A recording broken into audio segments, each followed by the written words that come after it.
Welcome back to Let's Share. I'm Molly Dasobre, and in today's episode, we will be diving into the role of parents and communities in curbing teenage pregnancy. How do we build a better support system for our adolescents and young people? Joining us to have this discussion is Gilbert Ashanti. He is the project lead for SHARE and the programs manager for WaterAid Ghana's Wash and Health Aim. Welcome once again, sir. Thank you, Molly. Hope you're fine. I'm doing great. I hope you're also fine. I am fine.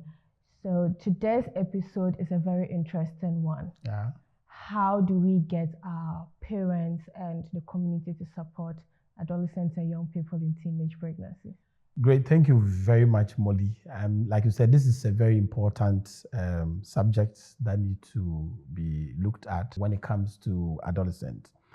And I mean, when you are talking about parent support or parent-child communication, one of the things you are talking about is how parents are supporting their wards so that they are able to take the best of decisions, to take better decisions. I mean, we have to understand that the first role model that any young person is looking at is the parents, is the mother, the father, and probably the immediate family that they see. And so it is important that we take deliberate actions as family, as parents, as mothers, as fathers, to make sure that we shape the life of those people. I mean, traditionally, it is known that children will listen to their parents very well. They whatever you tell them, they will go back to their parents and ask them as they grow. Yeah. It is that when they grow to a certain point, then they begin to look out to their friends, to their teachers, to other people. So how you shape them from the beginning as they grow will determine whether they will stick to you or they will go out there. So it is very, very important that parents get to attach these children to them because they see them as their first role model. Oh, okay.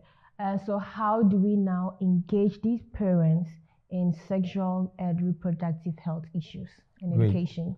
Great, thank you very much. What it means is that government, civil society organizations, and all those engaging parents need to take a specific approach in addressing some of these issues. Because if you want to get SRHR addressed through women, then the first issue is that women need their capacity.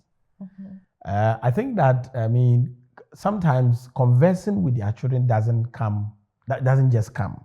It takes certain skill for them to be able to do that. And it is not all parents that have those skills. And so one, we need to build capacity, train parents. We need to bring parents together, train them to understand how they can interact with their parents, with their wards. Yeah.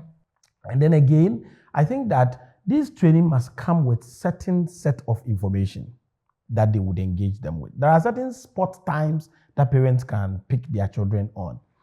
For instance, you are watching the television with your son or your daughter, and usually what parents will do is that when they get to certain part of the movie, they will put it off. And some will be tell you to get up and get this one. Hey, don't watch. Close your eyes. Let them finish this session. But how do you engage your children at that point? Those moments. What do you tell your children about it? How do you use those moments, key opportunities to advise them? These things that are happening, it is good or it is not good. These things that are happening, it is when you get to this level of your education or when you grow to this extent that you need to do this. So you see these people doing it. What is your thought on it? How do you feel about it? So you use that opportunity, that sport times, to engage the children. But a typical Ghanaian woman would want to either switch off or would want to either ask the child to close his eye or something else. Or send the child somewhere to go somewhere. Pick something. Exactly. So it is very important that we give them the right information. And I also think that in the quest of building their capacity, it is very important that we get within their space. We get to the parents' space. The language they understand, the examples and the applications they understand. Those are the things that we need to use to engage the parents, to make sure that they get what you are telling them to use to engage the adolescent. Again, we can also look at what we call the mother support groups. So some parents have the skill, they have the flair, and they've been able to do it. They've been able to train these children. how do we learn from ourselves? And peer learning is very powerful too. So within the community, you can look for people who have that skill, who have done it before, who have the knowledge. Then you pair them among some parents, and then you would see that they will learn from them automatically and also take it into their homes. We should not leave training our children to chance and say these children will grow and become, responsible people. No. Yeah. Somebody must work to make sure that they are directing these children so that they can pick up the good attitudes at the end of the day. Okay. So you touched on the capacity building. What strategies have been proven successful in engaging parents and communities? Great. There are so many strategies that have been used over the years and has worked very well. But on this project, some of the strategies that we are using is the community derbers.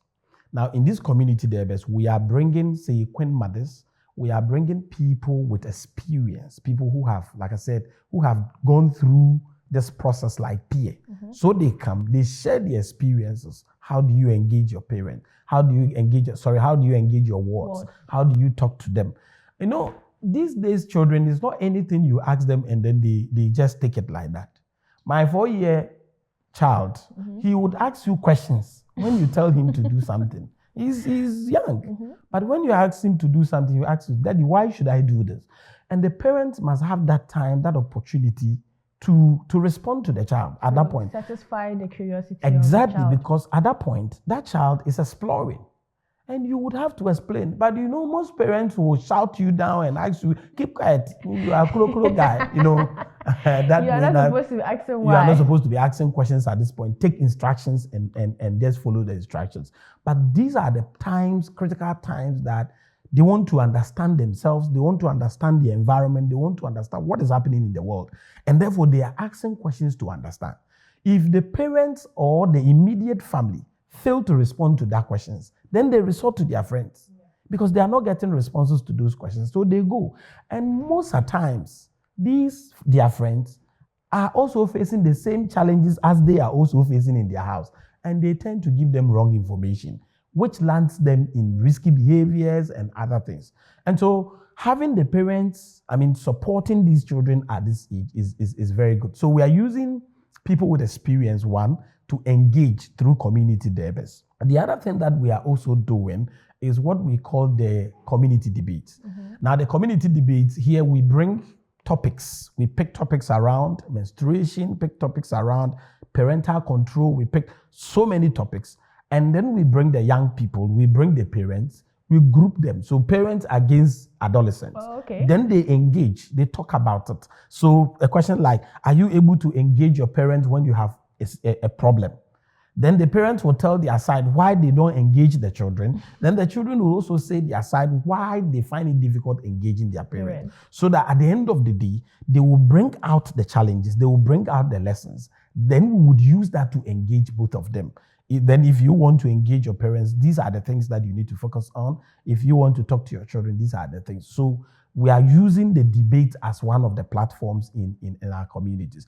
Then we have another space where we are engaging religious leaders, we are engaging parents and all that. So building their capacity, like I said, to make sure that they have the skill, they have the flair to go home and talk to their children. Like I said, one of the things that in the training we have been hammering on is to use key moments to engage their children, to make sure that they make their children their friends. You would be the best person to have your child will have as a friend, rather than the person going out. Again, it is so because they stay longer with their parents. They stay longer with you. And so we should make them our friends. Use all opportunities to make sure that the children become your friends. When they are your friends, they would open up and share all that is worrying them with you. But anytime they come, if you, start to shout at them and all that, they will close up and then find somebody who wants to make them a friend and then begin to share those information. And if you are not fortunate and your child lands in the hands of a stubborn friend, then at the end of the day, they introduce them to some of these things where they end up in teenage pregnancy, some of them drug abuse and all those things. In this case, what advice would you give to the parents out there? Great. So for me, I think that parents must make their children their friends. Anything that you can do to make sure that you bring the children closer to yourself, make sure you do that. Because I've said that the children sees their parents as first role models, right? So we must try to do that. Else, if like I said, if your child lands in the hands of a wrong friend, then they pick up a whole lot of attitudes and you cannot control them anymore. Yeah. So that's what we have to do. The other approach that we have used is also the thematic day celebration. So with the thematic day celebration, we are targeting policymakers. We are targeting... Let me cut in a little. What are thematic day celebrations? Okay, so these thematic day celebrations are specific international days that we celebrate. So for instance, World Menstrual Health and Hygiene Day, World Women Day, World Child Day. So we look at all those international days. Then we engage. So if you say, for instance, World Parents Day, our attention is on parents, how they can put in place proper parenting skills to parent their children. So we dialogue with the parent, we sit with them, we find out from them what are the challenges they are facing in their quest to parent their children. So we are using this moment. And we are not only engaging parents, we are also looking beyond the parents to look at policymakers, to look at queen mothers, to look at other community members. Because we believe that societal support can also help our children. When I was growing up, I was living in a community where everybody within the community can correct me, right? Can correct me. And you dare not go out and misbehave, right? Somebody will cane you, will lash you, even though it was not good. There were proper ways of doing it. But somebody will show you the right way, right? But nowadays, it looks as if that is missing in our community. So it's also an approach where we want to bring back at the community level, communal training of our children. How do we support each other? The parent might fail, but how can the community generally support? So we are using those thematic days to engage the entire community to make sure that they also become aware and conscious that, yes, that child is for mother A, but that child is for the whole community and for that matter, the whole country. And we all need to support in bringing up these children. Okay. So now how do we overcome the resistance from the parents and the community in addressing sexual, reproductive, and health issues? Yes. So overcoming some of these things means that we need to churn out the right information. Seriously, that information, and the right one is very good. And then issue of awareness creation. Actually, some of the parents actually don't know about this. What they know is that I'll give birth to my child, and it's my child. But to put in place proper training mechanisms, to put in place caring for these children is not part of their business. So they wake up, they dress, they go to work, and whether the child will go to school or not, that is none of their business. They will come back and say, have you eaten? Have you done that? Have you done that? But like I said, it is your responsibility. It's your responsibility. Even the Bible tells us that train up the child the way he or she should grow. And when he grows, he will not depart from it. But the word is train. That word is train. And that training work must be a responsibility of somebody. If you want your child to become a teacher who teaches, you take the child to school and make sure that he grows, go through the process, go through training college or university to become that teacher you want him to be, right? Yeah. So if you want your child to also become a responsible person in society, it will require that somebody would have to do that work. You can't just leave that child and that child will grow and become that responsible person. No. And so that training must be there. That right information must be given to that person. And that awareness creation must also go so that young people can be able to, live with those information and grow to become responsible in our society. There are many other approaches that we can use. You can even talk about the in-school mentorship sessions. It's also a peer learning that we can use to overcome the challenges of parental care. If I get my parent training me well, and you get your parent also training you well, when we meet and share experiences, then, we grow like that. Other people also learn from it. Learn from it. So I think that Even in-school peer mentorship sessions can also be another approach that we can use. And in those platforms, we bring responsible parents within the society, bring them, they come share the experiences with them. We look at people with good behavior and attitude in the society, people who have made it through the ladder and become, well in society, like MPs, like doctors, like nurses, like pastors. We bring them, they engage with the people. And then, whilst they do these things, they learn from them and they can grow to become responsible people in our society. So, Gilbert, to wrap up this whole episode, what is the role of SHARE in fostering this support? Great, thank you. One of the pillars, a huge pillar in SHARE, which is one of the ultimate objectives or one of the outcomes, says that we want to use social action. We want to use social action, mobilize social actions to engage with stakeholders. And this addresses the whole issue of parental care, because parents are part of the stakeholders that we are working with, community-based organizations and all that. And what we want to do is that, what we are doing with the project is that we are creating spaces within the community for the parents to talk among themselves.